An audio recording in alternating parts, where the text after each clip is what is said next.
Okay, today's episode of Round Guy Radio is going to be brought to you by the Packwood Locker, Smithburg Auto of Fairfield, Iowa, Henshaw Trailer Sales of Richland, Iowa, and the Cedar Rapids Titans.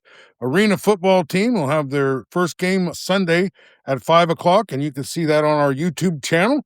And we're talking Wapello, or we're talking Waco Warriors, and they're playing Wapello tonight. Welcome to the program, Coach.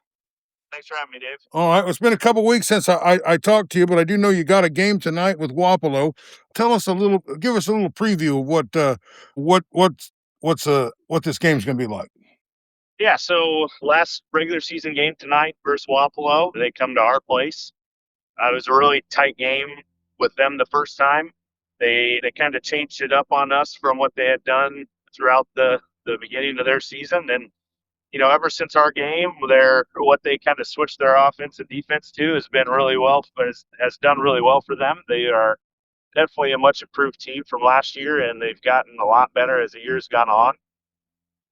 We were fortunate enough the first time to force some turnovers and get some easy baskets there at the end of that game, and ended up winning in the fourth quarter. But we know tonight's going to be a battle, and they're coming in, they're hungry for a win, and same with us. We've played a few pretty darn good games here at the end of the year. We just haven't got the W, so we're looking to get the W tonight. Yeah. Well, I've seen Wapello. The Faulkner kid's an excellent athlete. You can see him on the football field, but sure. I saw him against Columbus, and he really played well that night.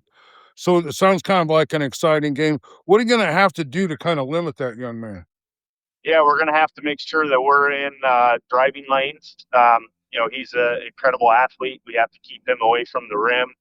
That seems like that's where he scores a lot of his points, is attacking the basket, making sure that, we have hands in his way and bodies in his way so he can't get to the rim, and taking that away in transition. We can't let him get ahead of steam after a missed basket, and get his teammates involved after we stop him will be a big thing too. We have to rotate on defense, but for the main part, Reichenberger, he's a really good shooter. He sure is.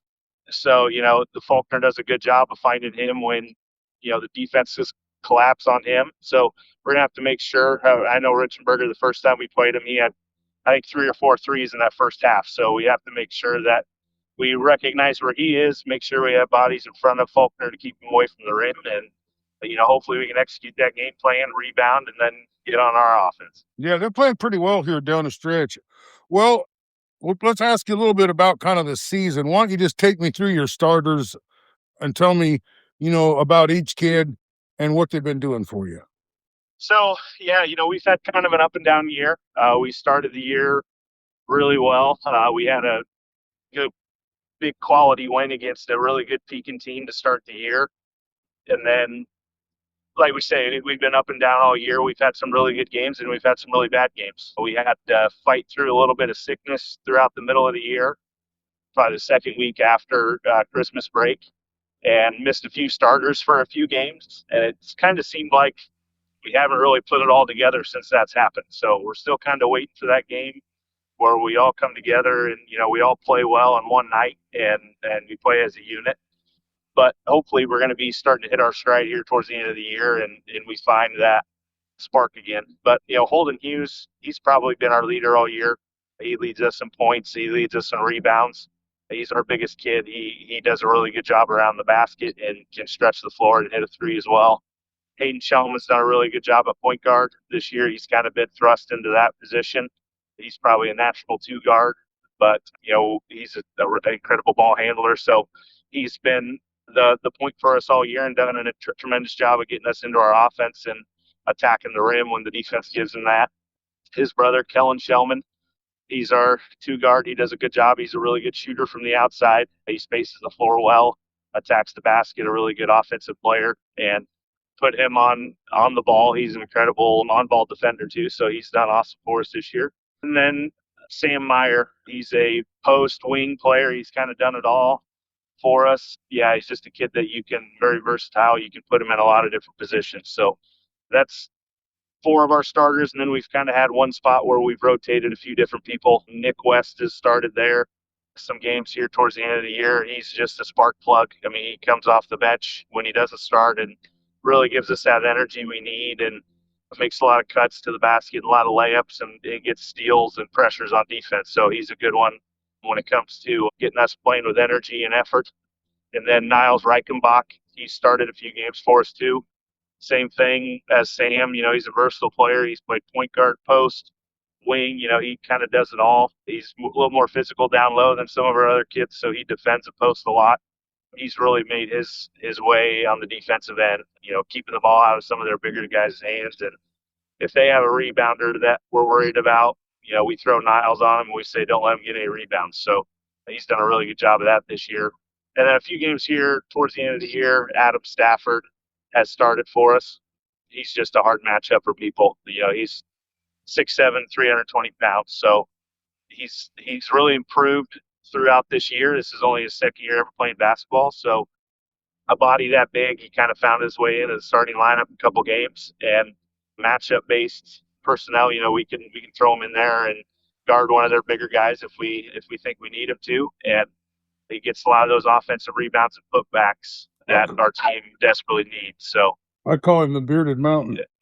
Yeah. I think he's had a beard since he's a freshman, so that's a good nickname. He's so big, and I'm always excited when he gets in there.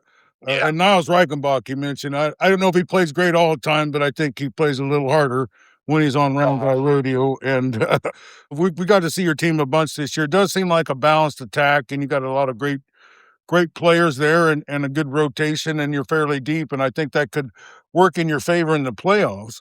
Now, I found out you're playing Holy Trinity. I think it's at Holy Trinity in the first round. Not a terrible matchup for you. You guys have had some real good games over the last, 3 years. It seems like you played each other several. What do you see in them? I know Lane Rung's a big part of what they do down there. What's your assessment of Holy Trinity, and what are they going to do to cause problems for you? Holy Trinity's obviously a good team. You brought it up. We've played them. We've played them the last 3 years in the postseason. So, we're very familiar with them. We've had them on our schedule besides that postseason game too. So we've played them twice the last 3 years or so. And you mentioned Lane Rung. He's an incredible basketball player. He's really, really good with the ball in his hands offensively. He's 6'4" or so he's long. He can get a shot when he needs to. I think we kind of, they struggled to start the year. They had a few pretty tough opponents, and Lane really had a rough go to start the year. And then I think he needs to give us a big thanks. We kind of let him get going against us the first time they played him. I think he ended up with around 24, 25. So that kind of springboarded him throughout this year.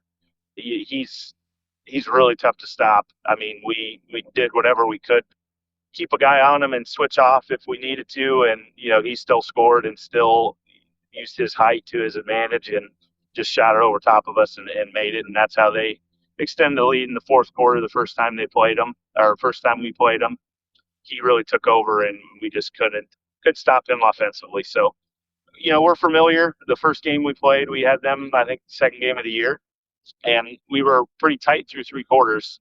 We were right there, but we just didn't finish. Like I mentioned, Rung kind of took over, and he just put his team on his back and said, we're not losing this game. And, we're going to have to look for one of our players to do that this time, I feel. But we're ready. I don't know if at this point of the year any draws better than any other, but it's a team that we know. It's a team that if we go out and compete and play with a lot of energy, then, we're going to hopefully give ourselves a chance in that fourth quarter. And we'll just go from there and see how it works out. Yeah, we've had several of those games on Round Guy Radio, and you always play well, and it's always it just seems like, that last half of the fourth quarter, they just get more done than you guys do. But other than that, you're always right in the game. Well, I'm wishing you good luck in the playoffs. Is there anything about tonight's game, or is there any other thing that you want to talk about? We can get a chance to talk about. No, I don't think so, Dave. We talked quite a bit. All right. Well, thanks for coming on, and we certainly appreciate you. And good luck tonight. And good luck in the playoffs. Thank you, Dave. I appreciate it.